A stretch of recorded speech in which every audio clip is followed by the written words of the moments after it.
I'm going to hand it over to Miles to talk a little bit about EducationWorks. Absolutely. Thank you. Good evening. Come on, guys, come on. I know it's been a long day. We try to have events at EducationWorks that don't feel like another job. So there's pretty extensive list of adult libations over there, so it doesn't feel like work unless you work at a really cool place that has beer and alcohol all over the place. Thursday night, look at this turnout. This means something to everybody that's affiliated with EducationWorks. For you to take the time out of your busy day on a Thursday evening, because we all know at most of the age folks in this room that the weekend starts on a Thursday night, right? For you to be here with us means a lot. And we don't discount the fact that you could be in other places. So somebody said something to you that resonated about our work. Something that they said to you, aside from the beer and the liquor, made you come here today, made you come tonight. And here's what I'd like to share with you. Ultimately, EducationWorks is an organization that believes in the name of the organization. Our name is our address. If you are 40 years old and up, that slogan means something to you. That was some advertising. Our name is our address, right?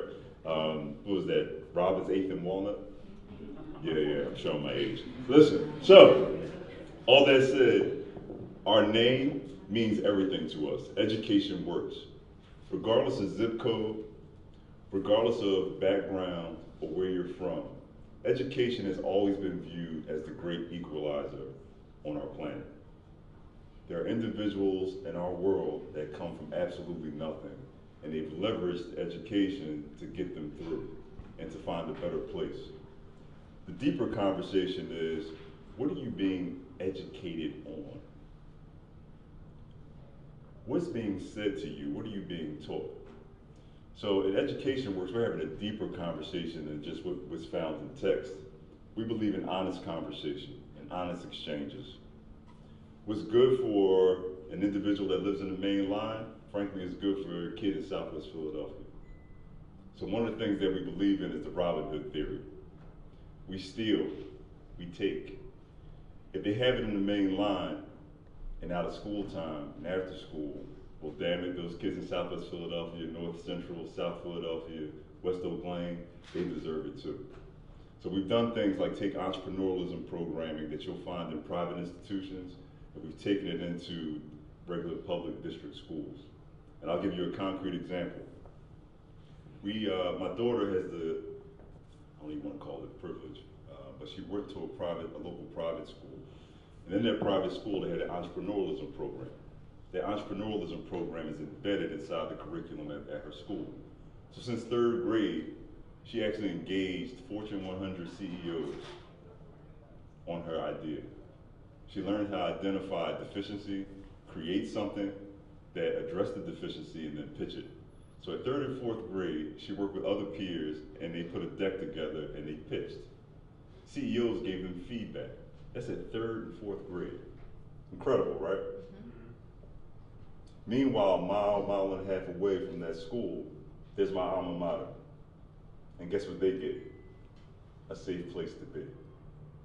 Nobody's having a conversation about what makes them incredible or what the next incredible opportunity will be. All we talk about for Black and brown kids overwhelmingly is a safe place to be. That is completely unacceptable. A safe place to be is something that's should be guaranteed for everyone, and it's a really low bar.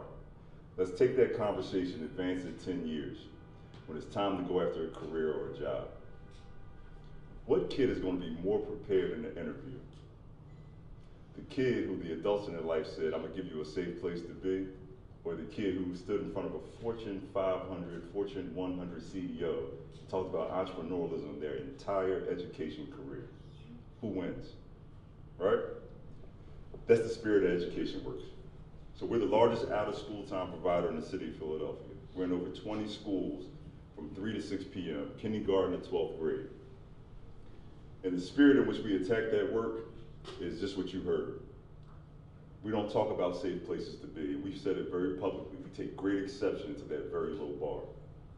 We believe in STEAM programming, male, female, young, old, black, white, whatever you are, alien, Martian, green, you deserve the very best. Do we live up to that in every instance? We try our damnedest with limited resources to pull it off because we believe in it. We have workforce development programming for opportunity youth. 18 to 26, the large majority coming out of incarceration.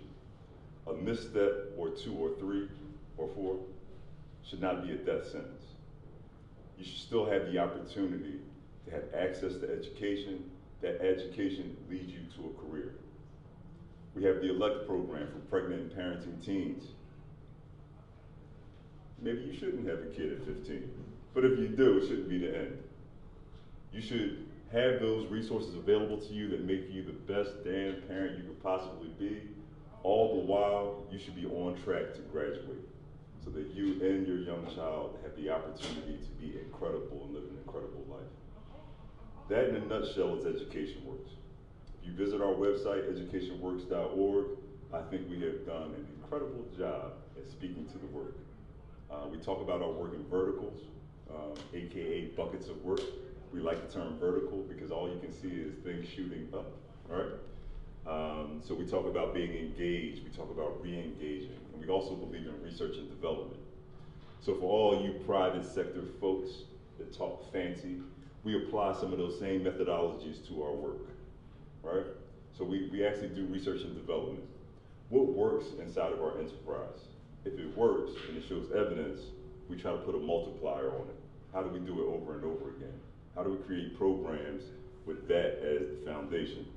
If it does not work, we need to assess that, be honest about it, and guess what we need to do? Ditch that quickly. We believe in failing fast, we believe in failing forward, and we just talked about this a little earlier. We believe in failing fabulously. I am not afraid to make the news. I'm not afraid, and we're not afraid as a leadership team to fail so fabulously that it would be newsworthy. Because if you're not going after it in anything that we do in here, there's some architects in here, right? There's some finance people in here. If you really want to talk to people who are incredibly successful, they're not scared of failure. They will put themselves out there, put themselves out front, and they will fail for all to see. And I can't think of a better thing to attempt to possibly fail in than to help young people. I just